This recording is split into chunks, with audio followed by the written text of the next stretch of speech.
Sanibonani. Lo okhulumayo uJosepha wakwaZondo, ibishop eliphethe ukuphumula waseDube ehlala e-2229 eBen Mabuza Street eSoweto. Ngokukhonza indabuko yami ngadabukela kwaNkonyane e-141 eZola 3 kumkhulu Ngubeni. Uma ngiphuma kwaNkonyane kukhulunyiswana ngembono akwakuboniswana ngayo, kwathola ukuthi kwaNkonyane bathi ngingasithathi isigqoko sakwaNkonyane, ngingalithathi iplasi lakwaNkonyane, babiza ukuthi isikalophi ngaleso sikhathi leso. Banginikeza umgaxo oblue, banginika wona kwaNkonyane ukuthi ngawusebenzisa, kodwa isigqoko bathi ngesabo. Konke kusukela lapho kwaNkonyane ngazongena enkonzweni yaseMpumalanga. Inkonzo yaseMpumalanga nayo yayiphethwe ubaba Manqele eqhamuka eFrayet. Uma iqhubeka inkonzo yaseMpumalanga kuhamba kuya phambili, kwashayisana imbono yabaphathi.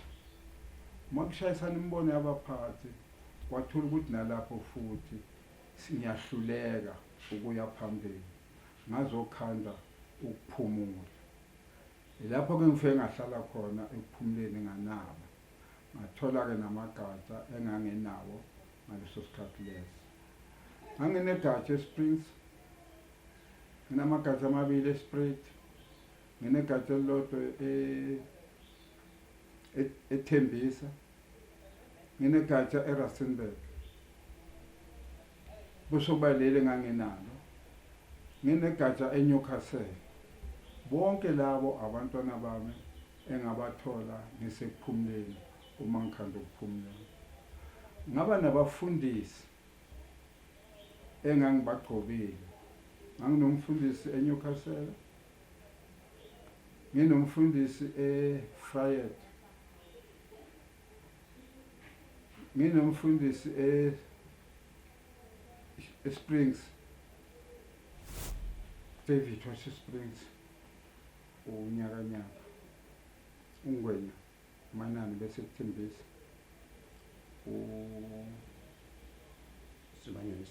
Sibanyoni Spruit, Nhlapho eSpruit, uPhakathi eSpruit. La eSoweto anginomfundisi uMgadi engangimgcobile. Ngaba nomfundisi uThela, ngaba nomfundisi uThabet. Kulabo baholi abaphumile bangithatha njengomuntu onolaka, nomuntu ongafuni ukuboniswa. Into mayimbi kimi isuke ibe yimbi, angeke ngize ngiyikhekheleze ngithi inhle iyimbi. Kodwa noma bephumile angibabambele emaqhubu, okwabo lokhu bayakwazi bona, ngoba umuntu mayesezizwe ukuthi uminyene kumele phela ushaya umoya phefumule, awuhambe nabona ukuthi uqhuba kanjani. Konke ngangikwenza mina ngangikwenza ngithi ngiyakha, konke ngangikwenza ngithi ngiyabakhulisa, akukho ngangikwenza ngithi ngiyabacindezela. Noma kunenkulumo engakanani, kodwa ngangivele ngizigwinye ngoba ngangithi abantwana bami abakhulile. Yilokho mina ngabona ukuthi-ke mhlawumbe kwenza ukuthi ngathi elami ekhanda liqinile kunabo, kodwa ngisabathanda. Ukhulumayo umlungisi uSifiso wakwaZondo. Lo ophambi kwami ubaba omkhulu uArchbishop uZondo. Ngizochaza nje ukuthi igama lelithi ekuphumuleni lasunguleka kanjani njengokulayelwa uArchbishop ubaba omkhulu uZondo. Igama lasekuphumuleni laqanjwa ngo-1956 eCommissioner Street eJohannesburg, kuyohlukaniswa phakathi kweMpumalanga nokuphumula. Kwakuhanjwa icourt, umkhulu uZondo wayehamba nomkhulu uDlamini okwakuyena kakhulu owayenaye ethandazeni. Wathi masokuhlukanisa thiwa umkhulu uDlamini ngeke amise inkonzo la eJoburg ukuthi uhlala le eNatal. Wasekuthiwa akahlukanise phakathi ukuthi kuzoqhubeka kanjani ke phambili. Kulapho ke umkhulu uBishop uZondo waphakamisa wathi kuzoqanjwa inkonzo ezobizwa ngokuthi kusekuphumuleni. Igama lelithi ekuphumuleni linencazelo ngokuthi umkhulu uDlamini noArchbishop uZondo babethi bayaphuma ekukhulumeni bayongena ekuphumuleni lase liyaqambeka kanjalo igama elithi ekuphumuleni. Ukusukela lapho ke igama self-registeriwe eCommissioner Street eJohannesburg. Umkhulu wavula inkonzo e67B eZola 3 babeyibiza ngokuthi kuse-basement.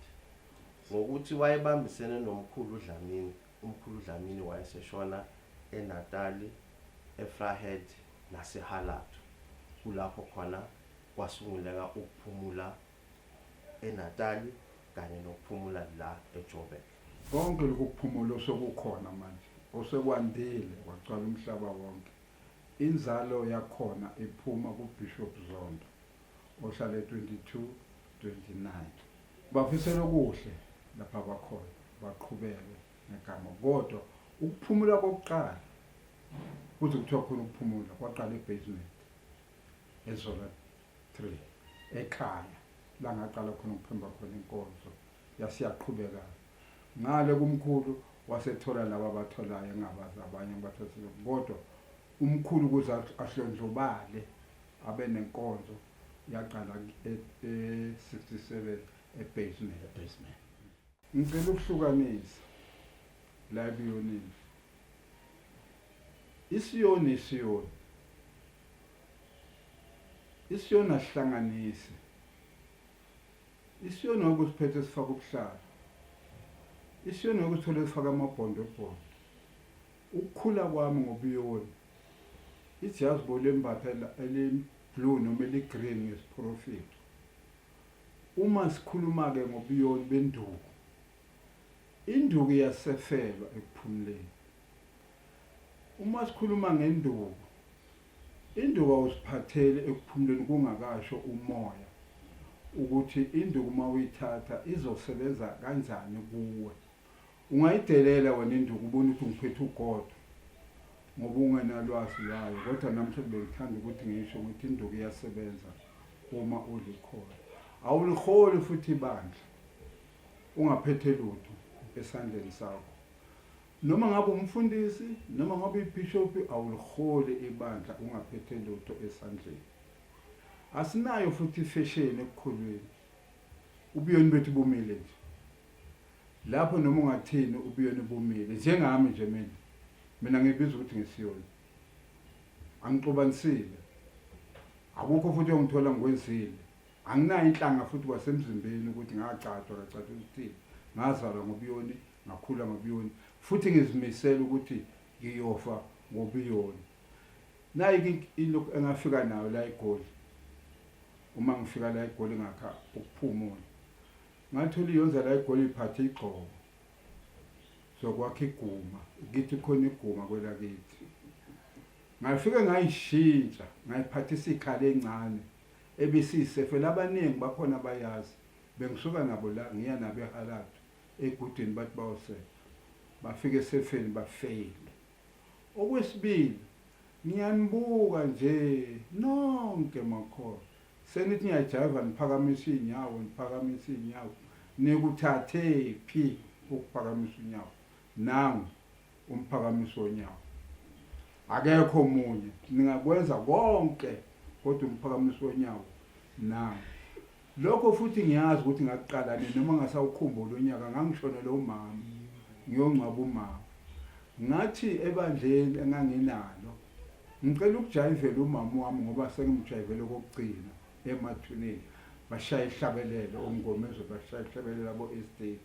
Bavumelana bonke nabonqo nabomanana. ngaqala lokhu ukuphakamisa unyawo ngaqala lapho angikufundiswanga umuntu into yangifikela mangehlisa ibhosi kamama ngilise emhlabatheni angithi ningakwenzi ngoba niyakuthanda mina ngizincoma ngani ukuthi into engiyenzayo niyayithanda niyayilandela noma ningibuka isithombe esibi kodwa imisebenzi yami yonke niyayenza ngimuhleke ngalokho noma ngangizonda mina nibahle kimi nginithandela lokho ngoba into engiphezukwayo niphezukwayo khona manje abanye benza isefo basithathe kibi isefo ngasiphiwa uDlamini uma ehamba uhlukana inkonzo ehlukanisela umkhulu esipha yona. Sanibonani, lokhulumayo uBongani Zondo usonto ephumuleni uthundu wakabo Bishop uJay Zondo. Ngibonga umsebenzi wonke awenzile. Ngibonga nalolu suku lanamhlanje elokumbonga ngendlela ubuyoni abamba ngayo, ngendlela ubuyoni abutshala ngayo, ngendlela ubuyoni abumela ngayo. Ngiyakubongela Mthiyane, usifundisile nathi sinje sikhulele ebuyonini ngenxa yakho. Ngiyabonga ngeMthiyane, ngiyabonga ushiye nefa elingeke liphinde liphele emhlabeni engelithatha umunye umuntu lokukholwa nosiko lokukholwa. Amen. Njenganamhlanje ke kuyisebenza kaDisemba ku2025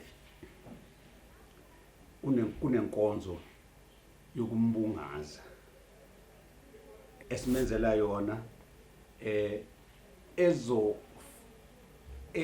ehlanga evunywe nayiyoni zonke zaseSoweto ngegalelo lakhe alenza. Asikho akusuphumula kodwa inkonzo zonke zaseSoweto ezikhona ukuthi namhlanje kube nenkonzo yakhe yokumbonga ngegalelo lakhe alifeza enkonzweni yobuyoni.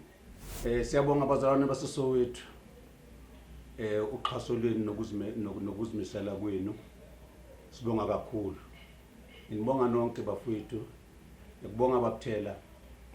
Angeke ngiyabonga kakhulu Thela Mfikeleli, ngiyazi ukuthi ukhulele la awukhohlwa ngalokho. Enhlizweni yakho kusho kwakhona nje kwakusela ukuthi kufanele ukuthi uBishop Zondo enze lokho. Ngiyabonga kuwo wonke amakholwa, bonke abakhanyile, bonke abakhona nangababalanga umncube, bonke ngiyabonga umsebenzi omuhle kangaka wokubungaza ubhuti uBishop Jay Zondo.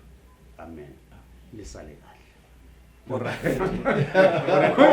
Oh, sifuna phela mina ngikhumbuza